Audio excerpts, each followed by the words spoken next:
नवी मुंबई व रायगड जिल्ह्यातील ताज्या बातम्या आणि घडामोडींसाठी सबस्क्राईब करा वादळवारा लाईव्ह चॅनल आणि दाबा बेल आयकॉन.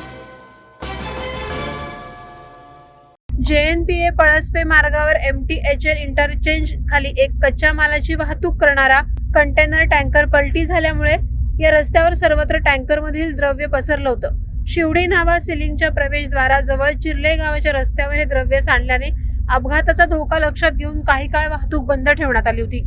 गुरुवार दिनांक 28 डिसेंबर रोजी सकाळी 5 वाजण्याच्या सुमारास हा अपघात झाला होता. अचानक वाहनातील द्रव्य लीक होऊ लागलं. यामुळे ट्रक अनियंत्रित झाला आणि तो भर वर्दळीच्या रस्त्यात पलटी झाल्याने मार्गावर मोठ्या प्रमाणात वाहतूक कोंडी झाली होती. या टँकरमधून सांडलेल्या द्रव्यामुळे अनेक किलोमीटर पर्यंत रस्ता संपूर्ण काळा झाला होता. मात्र या टँकरमध्ये ऑइल नसून त्यात पातळ डांबर असल्याचं पोलीस सूत्रांमार्फत सांगण्यात आलं आहे. हा मार्ग रहदारीचा आणि वर्दळीचा असल्याने दुर्घटना होण्याची शक्यता होती. डांबर असल्यामुळे वाहनं घसरली नाहीत, त्यामुळे कोणताही अपघात झाला नाही. मात्र प्रशासनानं प्रसंगाचं गांभीर्य ओळखून रोडवर माती टाकली, जेणेकरून वरून जाणारी वाहनं घसरणार नाहीत. खबरदारी म्हणून या रस्त्यावरून वाहनं सावकाश चालवण्यास सांगण्यात आलं आहे. सध्या रस्त्यावर सांडलेलं डांबर काढण्याचं काम सुरू आहे. वादळवारा लाईव्हसाठी अनंत नारंगीकर, उरण.